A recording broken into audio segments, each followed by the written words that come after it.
60,000 crores. That's how much was estimated to be spent in India's 2019 elections.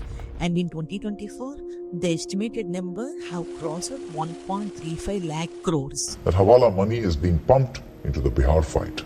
But wait, where does this money come from? Who gives it? Why do companies donate thousands of crores to political parties? Is all of this even legal? And the biggest question, does money control Indian elections? Today we are going to break down the entire system from the basics of election spending to electoral bonds to corporate donations and the controversy that shook Indian politics.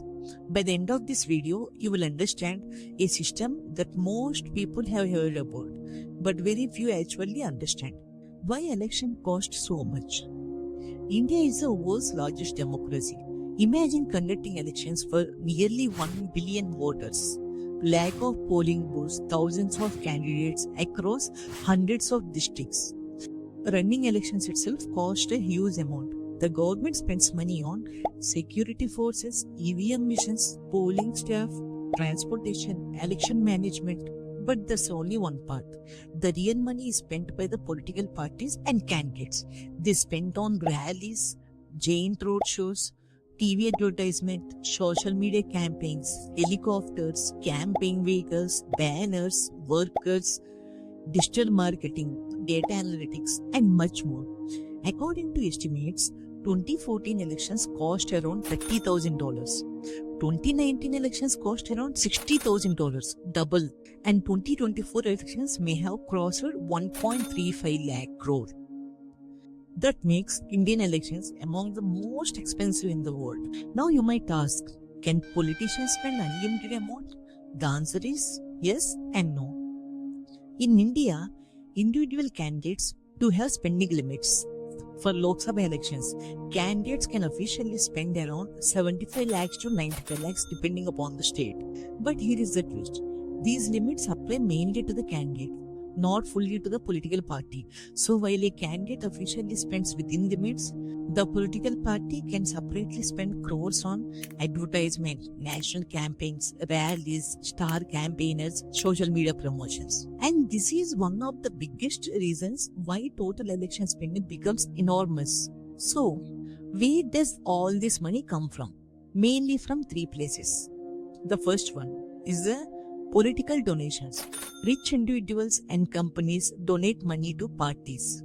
Second one, party funds, membership fees and internal collections. And third one, government spending, election commission expenses and public administration cost. But the biggest topic is corporate donations. Large companies donate huge amounts because governments influence business.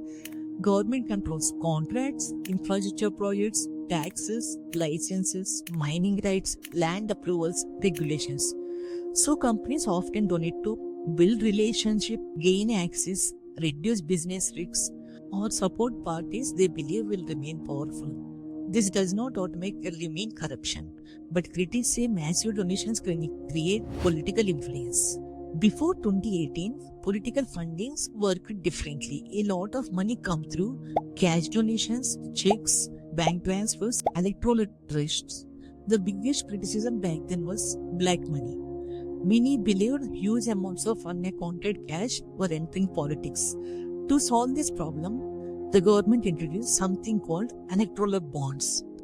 What are the electoral bonds? Were introduced back in 2018. Here is how they work. Step 1. A company or individual buys electoral bonds from SBI, the State Bank of India. Step 2. They give that bond to a political party. Step 3. The political party deposits and receives. The government said this system would reduce black money, make donations happen through bank and clean up political funding. But there is one major issue. Anonymity. The public could not know who donated, how much they donated, or which party received the money. Only the bank and the possible authorities have access to the details. And that became one of the biggest political controversies in India. When the Supreme Court later ordered the data to be released, the numbers shocked many people. The BJP received the highest amount through electoral bonds, around 6,000 crore plus. The next major recipients included Trinamool Congress, and BRS.